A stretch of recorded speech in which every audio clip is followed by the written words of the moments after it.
This is Lance Wilson. I am posting this video and subsequent videos in an attempt to find my son-in-law and his 3 co-workers. My daughter came to me with his laptop, which contains hours and hours and hours and hours of footage. They are apparently starting a new company, some kind of revolutionary or proprietary software. I don't really understand everything they were saying, but they keep referring to something called Project Redwire.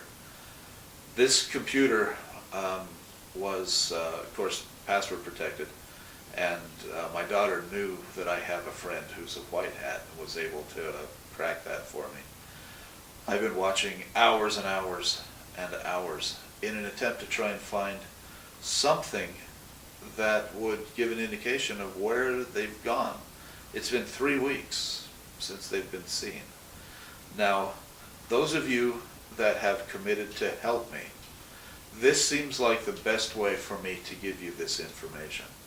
I've created this proprietary YouTube page, which I will be posting blogs as I find things out, and posting videos as I find things that I think may be useful and may have some indications of what's happened.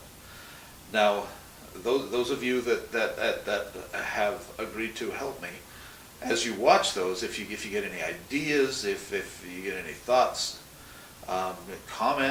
leave comments so we can communicate that way. Anyone who just happens to stumble across this channel, feel free to do the same. We are looking for the 4 members of this team who have disappeared. There are no indications of where they've gone. There are no indications of what happened to them. I found a video clip that I am going to post that is a brief synopsis in their own words of what they're doing, what this project is, Project Redwire, and perhaps it will be the beginning, the launching point for us to be able to piece other things together as we come across them and find them. Do you get that set Yeah, up? it's rolling. Sorry. Okay, so you know that with our pre-alpha test, right? With our pre-alpha test, we've been running with golden data, we've got our C data going, and everything has been fairly predictable. Yeah. But the problem is it's not real world data, and it's all stuff that we already know. So in order to actually test the algorithm, we're going to have to start alpha way ahead of schedule, which is awesome, right? The pre-alpha stuff is done. We're 18 months into this, and we're ready for alpha. But guys, investors, you need to introduce the video, to introduce what you're doing, okay? Investors, thank you. Okay, so, mind frame. Yeah. Yeah. Okay. Aren't you used to public speaking? Don't you do this for like a living or something? This isn't a person. Infobase Project Redwire. We're ready to start alpha. We have been working on Redwire for 18 months now. This is our collection data of basically internet hatred, with the eventual goal of being able to collect this data and do something about it. To It's so much bigger than you're saying with your words. Do you realize that? Do you realize how big this is? please. Okay, so Hang on. Project Red. Oh, I'm sorry. Okay, there you go. Are we good? Yeah, you're good. Okay. Project Redwire. It analyzes persona data that everyone puts out into the internet for free, unsolicited, every day, all day. And using that, we can target specific people who violate thresholds of cyberbullying or aggression. This allows us to dependably identify or predict behavior in people who are crossing the lines of decency, which are leading to more and more tragedies like, I don't know, what's a tragedy that you want to stop? How about Sandy Hook? Suicide. Suicide, Sandy Hook, those things, right? Those kinds of things.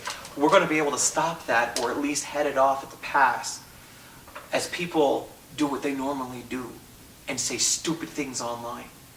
We can now use that free global data to put a stop to all this stuff. That's what Redwire is all about. But it's not just about cyberbullying. We can actually curate the API so that different interest groups can have data that tells them who's targeting them, or so that they can respond to people who are anonymously harassing them. This has a global reach, especially when you start talking about political predictions, right? You have parties who want to know how their candidates are doing. Our project has so many applications, and you're over there saying, oh, it's internet hate. Well, yeah, but it's bigger than that. It's more than that. And you're the business guy, and I need you to tell that to people. I feel like I should have taken control of something. So anyway, the point is we've been running pre-alpha this whole time, right? Yeah. And the pre-alpha stuff, we kept having glitches, we kept having problems, which Eddie will never let me live down. But You had to find some crotch, did you? yes, except last night, it eliminated that as valid input. We finally got the scraper to understand semantics well enough that it can identify possible outliers and then put them up for review. And as soon as we have enough... What's it referencing for those semantics? Well, it's all the data that we've been managing up to this point. It's all of our responses. Like, when it comes in, Eddie goes through and she fixes, she says, yes, this is good, yes, this is good, no, this is bad, yes, this is good. She's been doing all of the really hard, heavy lifting to tell the machines that the data that they see is either valid or invalid. And because I've been writing tons of machine learning algorithms, right? And because we've been doing deep learning, the machines picked up on it. They figured it out. In fact, on purpose, I didn't even use crutch stitching last night. Last night, I used speech impediment, as opposed to speech impediment, which someone used And it found it. and it found it. It found it. I purposely fed it. I found a meme online of someone who, let's just say, not traditionally good looking, and it said, and they were quoting Christina Aguilera, because I am beautiful no matter what they say, no words can't bring me down. Yeah. And then the person who responded had a picture of a rocket launcher and it said, I know words can't bring you down, that's why I brought this! I put that into the machine, and the machine caught it as violatory, Wow. as opposed to just quotes of the song. Recognizing images now too. The pre-alpha's done. Genius. I know. Well, let's not get carried away. There's an IT guy that works here. I'm the genius. Well, is that ready to start up? Okay, guys, let's get a different angle. Maybe we can get you guys. No. Wait, where's that camera going? What? I was gonna go over here so you can. No, you're not going to go over there, because then you can see my screen. It's all proprietary information. You can't show that. So you want me to leave it here? Just leave it there. Calm Okay, down, sorry. Seth. It's my code. It's Calm my down. livelihood. It's my creation. I'm a god. And humble. He needs his safe space. It ain't bragging if it's true. Here we go. Okay. And Alpha's ready to begin. hang on just 1 second. Hang on. And okay, you ready? Okay. Hold on. I want to see this.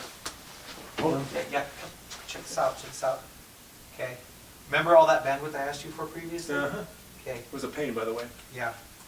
This is why. Okay, you see how all those unit tests passed? Superb. That means that the scraper is running without problems. You're going to be getting an analytical report here very soon. It's going to talk about what all the outliers are. You should have less than 2%. Planning on it. Tell us when you get the report. Go back to your station. Tell us when you get the report. Okay?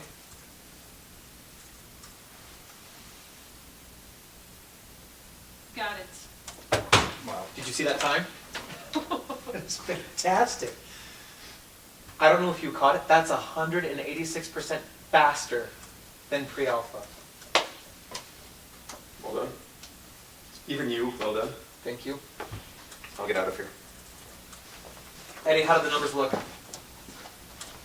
Pretty good. I say that 2%, that 2% is pretty on.